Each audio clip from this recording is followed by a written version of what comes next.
So it appears that DeMar DeRozan is going to be a Sacramento King. And at first, when I heard this, I was a little bit disappointed, only because I wanted to see DeMar go to a legitimate championship contender.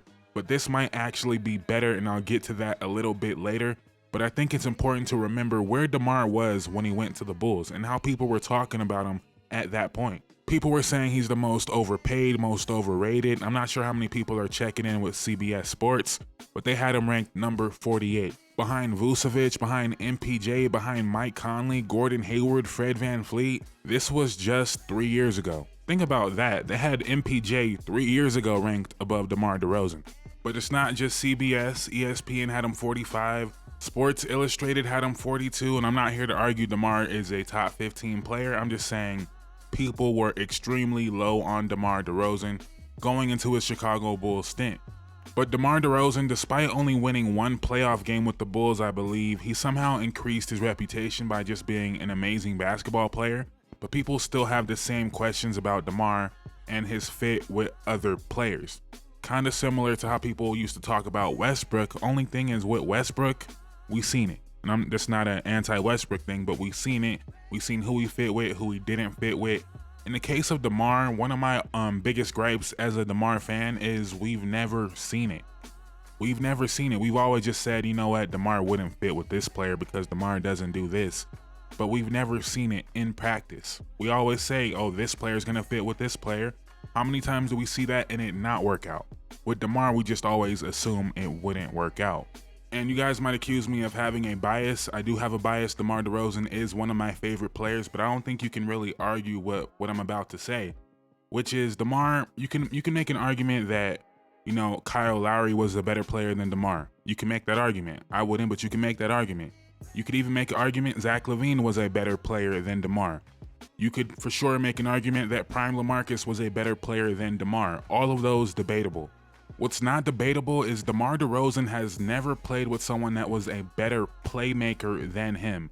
You can argue Kyle Lowry is a better passer, but not a better playmaker, not better doing things with the ball in his hands, creating plays out of nothing. DeMar has never had that luxury, so we always just assume he wouldn't be able to thrive in that situation. Even if we want to look at his peers, right? Paul George got to play with Westbrook.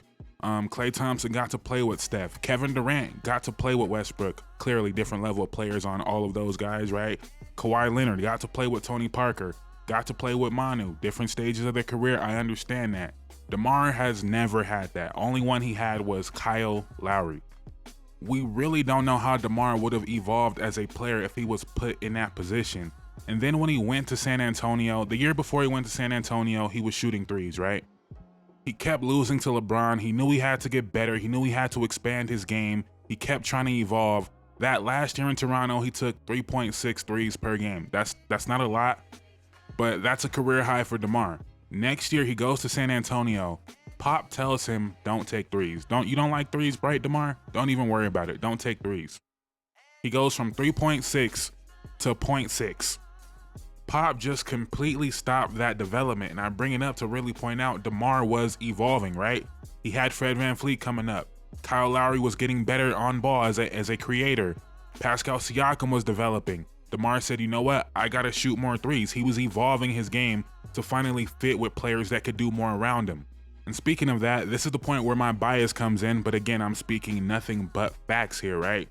People always talk about the Kawhi Leonard championship run, because it was a great run, right? Can't deny that. But people always say, man, they just traded DeMar for Kawhi and they're a championship team, when that's not what happened. DeMar DeRozan never played with a Danny Green. He never had an elite 3-and-D wing next to him. DeMar DeRozan had CJ Miles and Norman Powell and DeMarre Carroll, not Danny Green.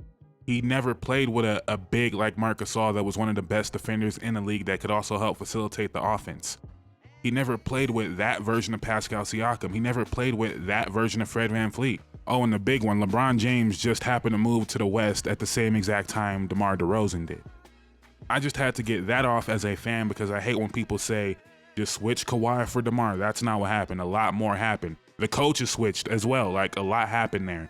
And no, I'm not saying DeMar and Kawhi are equivalent. I'm saying Kawhi played on a much better surrounding cast than DeMar ever had in Toronto. That's all I'm saying. So now that we got all of that out the way, Why am I now warming up to the idea of DeMar being a Sacramento King? Because as much as I wanted him to go to a contending team, I'm not sure, one, I'm not sure who that team would be, and two, the expectations would be crazy, right? DeMar's now going to a place where they expect to win in Sacramento, right?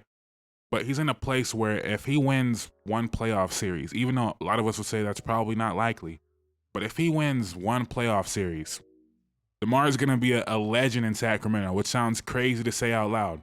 But yeah, in an ideal world, I'm talking myself into DeMar with the Nuggets, right? Random, right? But I feel like he could fit there. 76ers, sure, I would have preferred those outcomes. But if those couldn't happen, I'd rather him go to a place like Sacramento where he can really have an imprint as opposed to him going to the Warriors, right? Who are going to be a good team, maybe a little bit better than Sacramento is going to be. But still, what does that do for DeMar legacy-wise? If he goes to the Warriors and they make a conference finals run, right? Let's say that's a great outcome, right? What is that? That's not going to do anything. You're the guy after Clay, and you're going to retire, or you're probably going to be somewhere else in a couple years. Or if you go to the Lakers and you make a conference finals run, you're still not going to be LeBron or AD. If he goes to Sacramento, he really has a chance to be a Sacramento King legend. I'm not really sure that's what he's aiming for, but I do feel like it would be a great stamp on a Hall of Fame level career.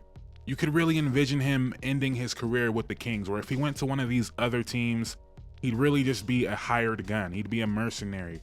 The Sacramento Kings want him as a part of what they're building, and the fit, I understand why you might have questions about it, but they need what DeMar DeRozan brings.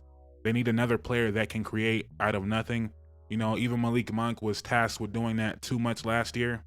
And this might sound crazy, and again, this might be my bias kicking in. I'm not sure how much De'Aaron Fox is better than DeMar DeRozan. I'm not sure how much Sabonis is better than DeMar DeRozan. But De'Aaron Fox is the best shot creator DeMar has ever played with.